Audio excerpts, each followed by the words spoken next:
ನಮಸ್ಕಾರ ವೀಕ್ಷಕರೇ, ನ್ಯಾಷನಲ್ ಟಿವಿಗೆ ಸ್ವಾಗತ. ನಾನು ಸ್ವಾತಿ ಸಾಲ್ಯನ್. ಬಿಗ್ ಬಾಸ್ ಅಲ್ಲಿ ಪ್ರತಿಯೊಂದು ವಿಷಯಕ್ಕೂ ಟ್ವಿಸ್ಟ್ ಮೇಲೆ ಟ್ವಿಸ್ಟ್ ನಡೀತಾನೇ ಇದೆ.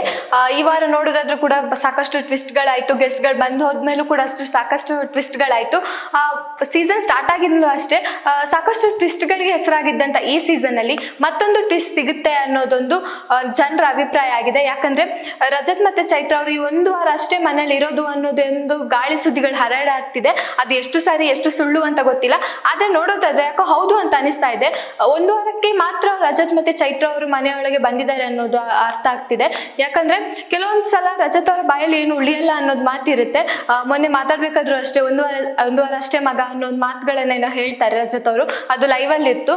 ಹಾಗಾಗಿ ಆ ಒಂದು ಮಾತುಗಳನ್ನ ಎಪಿಸೋಡ್ ಅಲ್ಲಿ ತೋರಿಸಲ್ಲ. ಯಾಕಂದ್ರೆ ಎಪಿಸೋಡ್ ಅಲ್ಲಿ ತೋರಿಸಿದ್ರೆ ನಮ್ಗೆ ಗೊತ್ತಾಗುತ್ತೆ ಅನ್ನೋ ಕಾರಣಕ್ಕಾಗಿ ಎಪಿಸೋಡ್ ಅಲ್ಲಿ ತೋರಿಸಲ್ಲ, ಲೈವ್ ಅಲ್ಲಿ ಏನೋ ಹೇಳ್ತಾರೆ.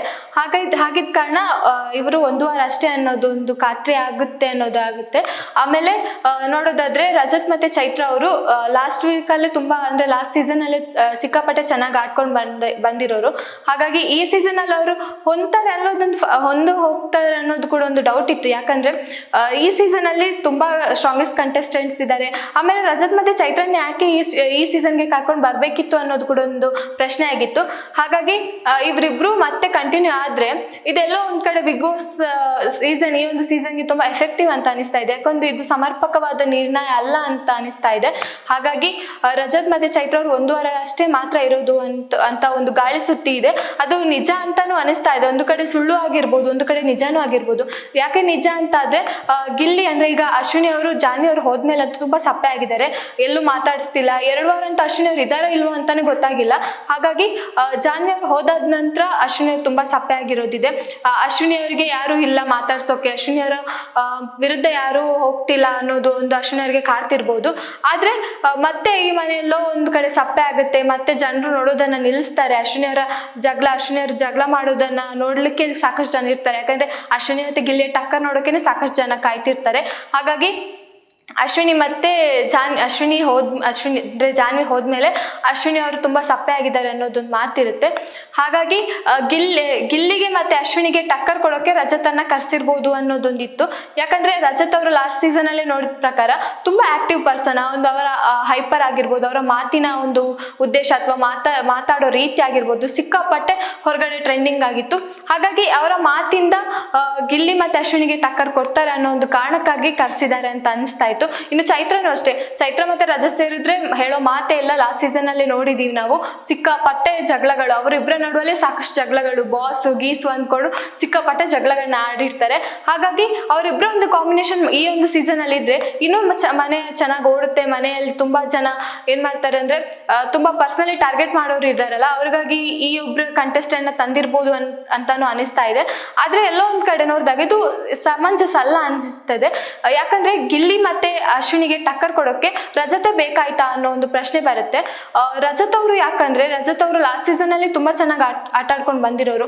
ಮಂಜುಗಾಗ್ಲಿ ಅಥವಾ ಬೇರೆ ಸ್ಪರ್ಧಿಗಳಿಗಾಗ್ಲಿ ಏನೇ ಇದ್ರು ನೇರ ಮಾತುಗಳಾಡೋರು. ಹಾಗಾಗಿ ಅಶ್ವಿನಿ ಮತ್ತೆ ಗಿಲ್ಲಿಗೆ ಟಕ್ಕರ್ ಕೊಡೋಕೆ ರಜತ್ ಅವ್ರು ಬಂದಿರಬಹುದಾ ಅನ್ನೋದು ಒಂದು ಪ್ರಶ್ನೆ ಆಗಿತ್ತು. ಆದ್ರೆ ಆ ಪ್ರಶ್ನೆಗೆ ಉತ್ತರ ಇನ್ನೂ ಸಿಕ್ಕಿಲ್ಲ. ಇನ್ನು ಈ ವಾರದಲ್ಲಿ ಎಂಡಲ್ಲಿ ಸಿಗ್ಬಹುದೇನೋ ಗೊತ್ತಿಲ್ಲ. ಆದ್ರೆ ಸುದೀಪ್ ಅವ್ರು ಅನೌನ್ಸ್ ಮಾಡಿದ ರೀತಿ ಇವರು ರಜತ್ ಮತ್ತೆ ಚೈತ್ರ ಅವರು ಈ ವೀಕ್ ಅಂತಲ್ಲ, ಈ ಒಂದು ಬಿಗ್ ಬಾಸ್ ಸೀಸನ್ 12 ಅಲ್ಲಿ ಇರ್ತಾರೆ ಅನ್ನೋದು. ಆದ್ರೆ ಬಿಗ್ ಬಾಸ್ ಅವ್ರ ಟಾಸ್ಕ್ ನೋಡಿದ ಪ್ರಕಾರ ಎಲ್ಲೂ ಅವರನ್ನ ಅಷ್ಟು ಸೇರಿಸ್ಕೊಳ್ತಿಲ್ಲ ಟಾಸ್ಕ್ ಅಲ್ಲಿ. ಈಗ ಬಿಗ್ ಬಾಸ್ ಕಂಟೆಸ್ಟೆಂಟ್ ಅಂತ ಬಂದ್ಮೇಲೆ ಅವರ ನಾಮಿನೇಷನ್ಗೂ ಅವರನ್ನ ಹಾಕ್ಬೇಕಿತ್ತು. ಆದ್ರೆ ನಾಮಿನೇಷನ್ ಎಲ್ಲೂ ಕಾಣಿಸ್ಕೊಂಡಿಲ್ಲ. ಚೈತ್ರ ಮತ್ತೆ ರಜತ್ ಅವ್ರು ಬೇರೆನೆ ಕೂತಿದ್ರು. ಆದ್ರೆ ನೋಡಿದಾಗ ಈ ತರ ಎಲ್ಲ ನೋಡಿದಾಗ ಬಿಗ್ ಬಾಸ್ ಅಲ್ಲೂ ಕೂಡ ಗೊತ್ತಿರುತ್ತೆ. ಅಂದ್ರೆ ನೋಡಿದಾಗ ಗೊತ್ತಾಗುತ್ತೆ ಇಬ್ರು ಯಾಕೋ ವೈಲ್ಡ್ ಕಾರ್ಡ್ ಆಗಿ ಬಂದಿರೋದಲ್ಲ, ಸುಮ್ಮನೆ ಒಂದು ವಾರಕ್ಕೆ ಗೆಸ್ಟ್ ಆಗಿ ಬಂದಿದ್ದಾರೆ ಏನೋ ಅಂತ ಅನಿಸ್ತಾ ಇದೆ.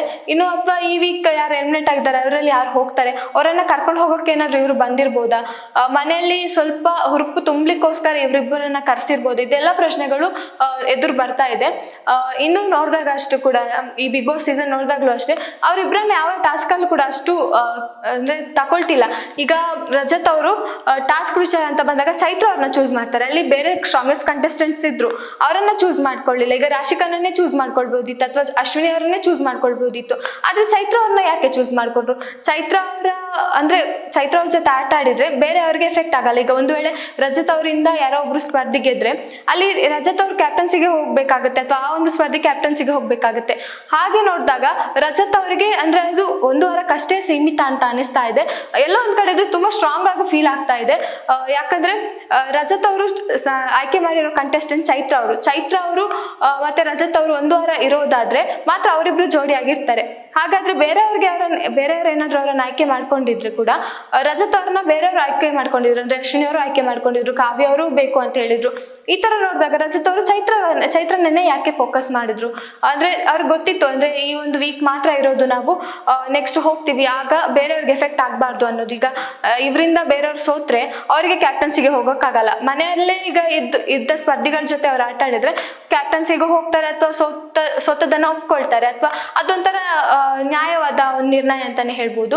ಹಾಗೆ ನೋಡೋದಾದ್ರೆ ಸಾಕಷ್ಟು ವಿಚಾರಗಳಲ್ಲಿ ರಜತ್ ಅವ್ರು ಹೇಳ್ತಾರೆ, ನಾನು ಒಂದು ವಾರ ಇರೋದು, ಆ ತರ ಮಾತುಗಳು ಬರುತ್ತೆ. ಇನ್ನು ಅದು ಎಷ್ಟು ಸರಿ ಎಷ್ಟು ಸುಳ್ಳು ಅಥವಾ ಬಾಯಿ ತಪ್ಪಿ ಏನಾದ್ರು ಹೇಳಿದಾರ ಆದ್ರೆ ರಜತ್ ಅವ್ರು ಲಾಸ್ಟ್ ವೀಕ್ ಅಲ್ಲೇ ಅಂದ್ರೆ ಹೇಳಿದ್ದಾರೆ, ನನ್ನ ಬಾಯಲ್ಲಿ ಏನು ಉಳಿಯಲ್ಲ ಸರ್ ಅನ್ನೋದನ್ನ ಹೇಳಿದ್ದಾರೆ ಸುದೀಪ್ ಅವ್ರ ಮುಂದೆ.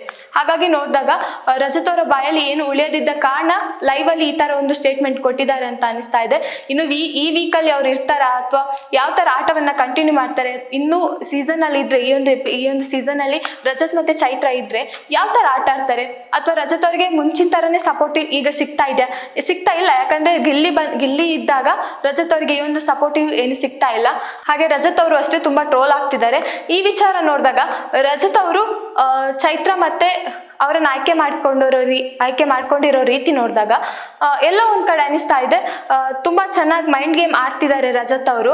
ಆಮೇಲೆ ಈ ವೀಕ್ ಅವರು ಇಲ್ಲ ಅನ್ನೋದು ಕನ್ಫರ್ಮ್ ಅನ್ನ ಖಾತ್ರಿ ಪಡಿಸ್ತಿದ್ದಾರೆ ಕೂಡ ಅಂತಾನು ಅನಿಸ್ತಾ ಇದೆ. ಹಾಗಾಗಿ ಈ ಒಂದು ವೀಕ್ ಅಲ್ಲಿ ಅವ್ರು ಈ ಒಂದು ವೀಕ್ ಇರ್ತಾರೆ, ಬಟ್ ಈ ಒಂದು ವೀಕ್ ಆದ್ಮೇಲೆ ಸ್ಯಾಟರ್ಡೆ ಅಥವಾ ಸಂಡೇ ಎಪಿಸೋಡ್ ಅಲ್ಲಿ ಗೊತ್ತಾಗುತ್ತೆ ಅವ್ರು ಇನ್ನೂ ಕಂಟಿನ್ಯೂ ಆಗ್ತಾರ, ಮನೆ ಸ್ಪರ್ಧಿಗಳ ತರ ಅವರು ಗೇಮ್ ಅನ್ನ ಸ್ಟಾರ್ಟ್ ಮಾಡ್ತಾರ ಅನ್ನೋದು ಈ ಮತ್ತೆ ಸ್ಯಾಟರ್ಡೆ ಮತ್ತೆ ಸಂಡೇ ಎಪಿಸೋಡ್ ಅಲ್ಲಿ ಗೊತ್ತಾಗುತ್ತೆ. ಸುದೀಪ್ ಅವರು ಅನೌನ್ಸ್ ಮಾಡಬಹುದು ಅಂತ ಅನಿಸ್ತಾ ಇದೆ. ಇನ್ನಷ್ಟು ಸುದ್ದಿಗಳಿಗಾಗಿ ನೋಡ್ತಾ ಇರಿ ನ್ಯಾಷನಲ್ ಟಿವಿ. ಧನ್ಯವಾದಗಳು.